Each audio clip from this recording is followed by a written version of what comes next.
of the lighting. But anyways, Hurricane Sandy has decimated the woods, and I'm trying to figure out the best way to harvest the wood and get it to a marketable state. Firewood for the tops, yes. Firewood for the ugly ones that are on the ground. Lumber, lots and lots of lumber for furniture, wood. I'll be purchasing, as a matter of fact, I am purchasing a wood-mizer LT50 with a 47.5 horsepower Yanmar diesel. I believe it's a turbocharged little guy. Actually, I know it is. Timothy's going to run it. Or, I mean, Kenny's going to run it. And, anyways, we got some problems with the saw that Timothy did. Dad did. What? You did it. Who did it? You did it with the skid steer. Oh, yes. We have a sawing victim. I have two saws. This is my 372 XP. This is the newer one. I really enjoy the 372 XP. I've bought two of them. Now this one, you could turn it around, please. You're not even supposed to be picking it up, but you don't ever listen to me anyway. So put that back down on the ground there so I can get a full review. What I did, right, Kenny? I mean Timothy. Anyways, what I did was I set this saw up on the skid steer on the pallet forks behind, well, on the operator station side of the pallet forks, and when I curled the bucket back, it crunched this saw between the boom and the pallet forks.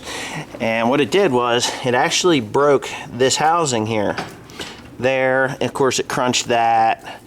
What else did it do? It crunched this side, you know, the chain guard and everything. Really made a mess out of it. It actually even broke, let's say we get this, is it this? You can look down in there. It actually broke the fins off of the jug there, or the cylinder, as you want to call it. It's really a shame too, because I really like this saw. This is the original one, the 372 XP that I bought 8 years ago, and I've sawn a lot of wood with it. So the one complaint that I did have about it was that the bar was never long enough. It's got a 20-inch bar on it, which, you know, 20 inches is a big bar, but it just isn't big enough for the wood that I have down in the woods right now. So we're going to submit it to the insurance company because it did happen while I was clearing trees off of a house on the farm here. And anyways, so I had to buy a new saw. Now the new saw, I figured I should get one that has at least a 28-inch bar on it, because I have stuff like, well, let's right down here. I'm going to zoom in. You see all that stuff there? Just twisted off from much larger trees hitting them. Now I've got like 30-inch trees down there, 30, 35-inch trees. I mean, really, really big trees. So I decided that I would buy a Husqvarna 390 XP. And I went down to Bish Sales in Pennington, and a pretty good guy down there. Was very, very, very informative. And he said, well, if you're going to buy the 390, he says, I wouldn't recommend you pulling a 32-inch bar because, well, it's just going to be a little underpowered. He says, you'll do it. He says, but it's going to bog down. He says, for an extra $100, and he actually knocked some money off, it turned out to be about $75 more for the 395 XP that I just purchased today, for the first time today. And it does have a 32-inch bar versus the 28-inch bar on the 390 XP. So here, hold this, Tim. Anyway, the saw really, in comparison to a 392 or a 372, I can do this and you will see the difference. It's just monumental. That's 32 inches, that's 20 inches. This is 71 cc's. This is 94. Timothy, you want to start the old 372 up? As you know, we have assistant Kenny Tim, and He's upset because I'm picking on him.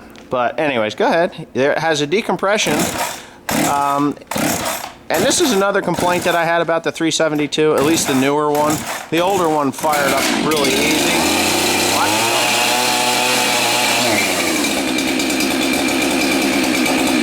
So anyway, that's that one. And it always pulled hard. You had to pull the piss out of it.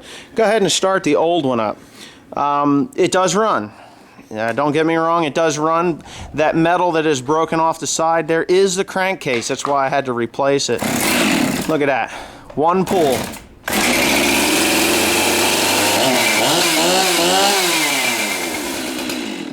So there it is. The old one, of course, it's falling apart, and I think I am actually going to buy some replacement parts and just use that as a backup saw because, you know, it does still run. I'm just going to run it till she seizes up. Go ahead and put that piece on the top there. So the newer one always did start a good bit harder than the older one, and I believe it even cut a little bit faster. There's about 4 or 5 years difference between the one I crushed and the one that is, you know, still in good shape. But anyways, go ahead and fire up that beast. Go ahead and hit the decompression. Their decompression is on the other side of this one here. Here, if you're looking for a place to buy a saw, it's right there. And just say Wesley Pandy, One Lonely Farmer, sent you there, and it's a good shot of Tim's balls there. But let's see how this one starts up, and let's see how it goes, Tim. Now, I haven't started this thing. Oh, there again. One pull. Oh. But let's see how this one starts up, and let's see how it goes, Tim. Now, I haven't started this thing. Oh, there again. One pull. Oh. Yeah.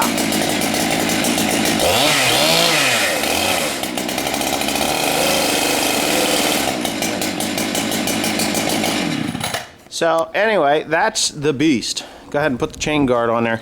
I was going to get a full skip chain, but they were out of it because that is a 32-inch bar, and it probably would spit the chips a good bit faster with the full skip chain versus the, you know, the full set of teeth that thing's got on there. But anyways, you're going to get a lot of logging videos in the next few weeks after the corn is off, because we're not quite finished with corn yet. And what we're going to be doing is pulling the logs up out of the woods and stacking them, sorting them, because we got a whole variety. We got black cherry down there. We've got black walnut down there. We got black oak. We got red oak. We've got maple. We got sugar maple. We've got black birch, we have beech, we have pine, yellow pine, no white pine. There's white pine at my house, but yellow pine, which is what makes really nice floors. We have ash by the tons. I mean, literally probably 100 logs of ash, full-length logs, but by the time I get them cut down to, you know, the 12, 14, and 16-foot lengths that I'm going to need to cut them into, you know, that's going to be 2x6s, 2x10s, 2x12s for floor joists and rafters. 2x4s will be made out of those also for heavy-duty buildings. The pine and the cedar, well, I think I'm going to make a red cedar deck, because there's a lot of red cedar. So I'll be cutting red cedar. My wood-mizer sawmill will be showing up here at the end of December. So unless there's like 50 million tons of snow, that's when we'll be starting to make planks out of this stuff. So we're gearing up for a logging operation here on the farm. Any locals that are watching this, if you have any logs that you want removed from your house or whatever, cut them into logs, give me a call. I'll come down with skid steer, pick them up, and get them the hell out of there for you, free of charge. But anyways, thanks for watching, and you know, it's all good. Kenny, hey Kenny, that's the wrong...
Well, that thing seems to spit the chips pretty good. It is a Husqvarna. Sorry, Still, you just don't cut it for me. But anyway, yeah, the 395 XP seemed to cut through that red oak tree there pretty flawlessly with a 32-inch bar. So we'll keep it. It's a good one.